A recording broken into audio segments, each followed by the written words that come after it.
Quoi, péché avoué? Rappelez-vous que dans la vie, il y a deux expédients à n'utiliser qu'en dernière instance. Le cyanure ou la loyauté. Et en attendant? En attendant, la tactique de César et de Bonaparte. Le tout sur le tout.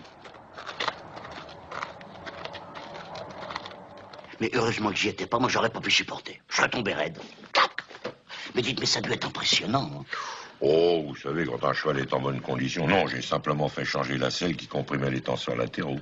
Le tenseur latéraux de Brunoise. Ah oui, très important ça, mon cher, pour ne pas dire capital, la manière de sceller un cheval. D'ailleurs, j'ai écrit là-dessus un petit opuscule que tous les officiers de Saumur avaient sur leur table de chevet. Oh, mais dites, mais pour en revenir à Brunoise, elle a fait quelle cote? Eh bien, 8,5, vous touchez 850 000. Et vous aviez vu la tête à Chanopoulos. Pourquoi elle a fait deuxième? Non, c'est le bookmaker. Alors, vos 100 000 plus les 500 000 de la maison, ça lui fait près de 5 millions à décaisser. Alors, je lui ai donné un petit délai, il paiera demain. On n'est pas des sauvages, hein. Ah, attendez.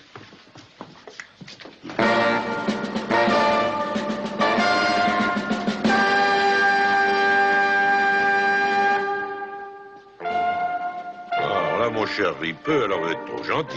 Oh, alors là, vous êtes vraiment un poète. Mais pourquoi une bougie? Pour fêter notre première victoire, en espérant que ce ne sera pas la dernière. Eh, qui sait? Ripeux, madame votre mère avait raison, vous êtes trop sensible. Mais ce n'est pas moi, vieux soldat, qui vous le reprocherai, au contraire. Ah là là. Si je n'avais pas peur de vous gâcher. Hein? Ripeux, Oui. croyez-vous sincèrement que l'argent fasse le bonheur? Ça ne le salope pas.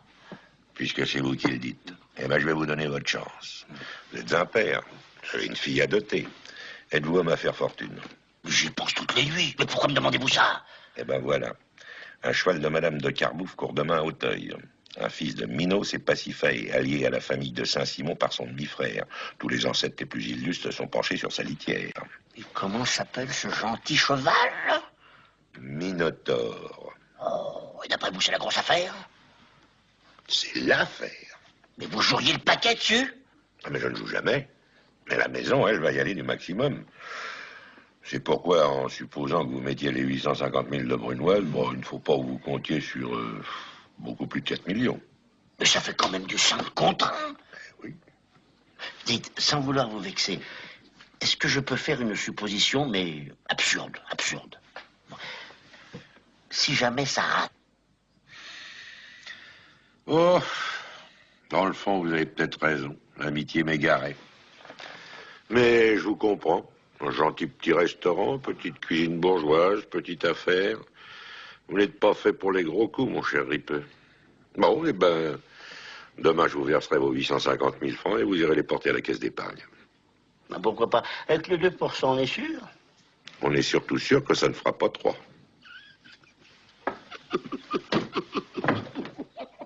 Avouez que le père Ripeux vous a bien eu. Sacré Ripeux, va. Et à l'école, c'était pareil, je les possédais tout.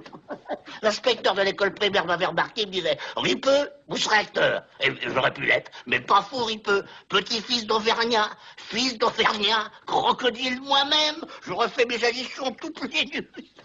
Infatigable au bénéfice, jamais d'indigestion, serpent bas. Vous pouvez pas vous rendre compte. Vous êtes sur le mur des grandes écoles, on n'est pas du même milieu. Oh non. Moi, je suis arrivé à Paris en espadrille. Alors, vous comprenez, je veux me goinfrer, me gaver le plus possible. Vous savez, louer des coffres, ensuite des gros coffres. Je veux tout. Dites, mais Minotaure, ça va être la grande régalade. Mais je la sens, j'ai un nez de pointer. Pas plus de 3-4 millions, vous dites. Vous connaissez pas l'homme. Les 850 000 de Brunoise, plus 100 000. Paf, c'est ça, Ripeux. Manières orientales. Ça les fera-tu cette fois, les femmes briquettes? Oh, alors là, c'est dans la poche.